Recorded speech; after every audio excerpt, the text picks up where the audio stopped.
advice in terms of absorbing and then putting this population that are trooping into good use in terms of converting into development for the region itself, sir?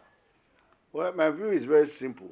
I want to sympathize with government functionaries at the state and local government level. But Ikorodu is becoming big for nothing. You see, because government are supposed to plan ahead for the people. You know, from the time when the population was sparse, maybe we're talking about 60 to 100,000. Now we are talking about 3 million. And we are still subjected to using the facilities, the infrastructure meant for 100,000. So that's why I say it's getting big for nothing. Except you have a very solid move to revisit the constitution and the state government, because I challenge the authority to want to take the responsibility of local government. If anything, there should be a devolution of responsibility from federal to state, from state to local government. That is the only way the grassroots can benefit.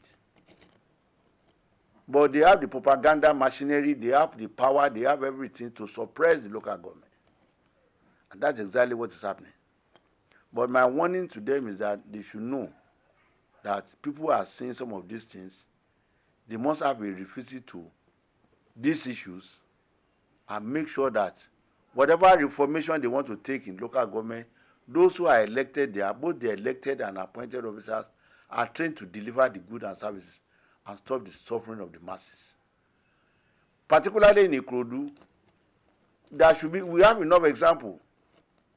I think Ashwaju, the president, approved the establishment of Ikeja Plaza, where you have a convenience of parking your vehicle to do shopping for hours, and then you come back, nothing happens. You just pay after 1 hour.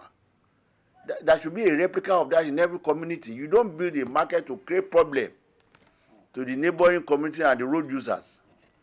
The standard of achieving 50% market stalls, 50% parking should have been, prolongated long time ago. That when you want to build a market, you must have adequate space for parking so that marketers can park, do their shopping conveniently and go back. But what you see is that they will build to the brim, to the extent that the market will flow into the streets. And when you go to any areas that you have markets in Lagos State, particularly in Ikorodu, example is Sabo Market. The market has overflown into the streets. There is no way you will not spend between 10 to 15 minutes there before you get to the main road, when you get to the neighborhood, the vicinity of the market. Example is also the Ikorodu roundabout. Exactly 2, 3 o'clock in the afternoon, the whole place is taken over by marketers. And here we have a government.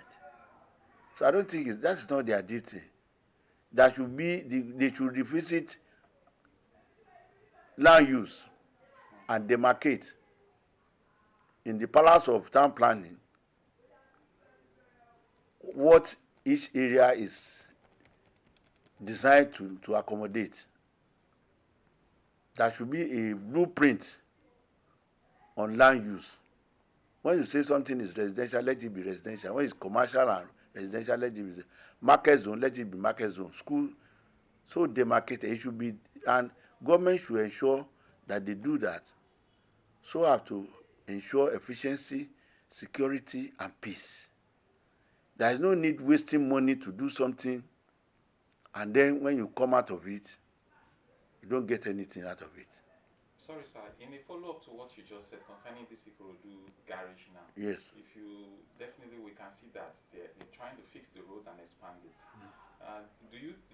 What you are saying now is that you don't think that demarcation plan in terms of being able to know the section where marketplace is supposed to run and where the road passage is supposed to be. Do you think with the road being expanded now, no plan is done to meet my expectation is that there should have been a consultation between the government and the market communities there for a relocation under their understanding.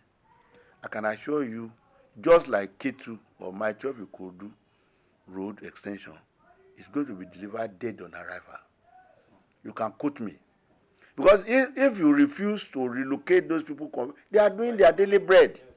If you refuse to put convenience into their business, they will flow into the street. Yes. You know that when you are coming out, except you use some neighborhood roads, you go through that garage, you are going to waste another 30 minutes. The place is occupied by Okada, Marwa, Korope, market people competing for the same 2 lanes. So a blind man can see that. And of course, you know the area boys are taking over under that confusion. Is that definition of a metropolis with the population you have just mentioned? I don't see that because I've lived in so many countries. I've visited Chicago, I've been in New York, I've been in Tokyo, I've been in Hamburg, I've been in so many places. There are clear demarcation where commercial activities and all this interaction will take place. You just don't close your eyes to those realities. As a matter of fact, anytime you put up a market, you must anticipate a motor park. Because as they say, when you put sugar in somewhere, the ants will surround it. It's compulsory. So it is that anticipation that you envisage. What am I asking for? I'm asking that you relocate those people and subsidize their transportation, even if it's going to go out of Ikorodu, and subsidize transportation, special transportation for people to go and do marketing there. If you know that place is too small for them for expansion. Gone are the days when our own parents go to Lagos to trade. Nobody wants to go to, they want to stay in Ikorodu and do their business. But the inconvenience they are going through is so much. Alhaji Street is a two-way thing now. It should be a one-way. But there must be an alternative to address the other turnaround.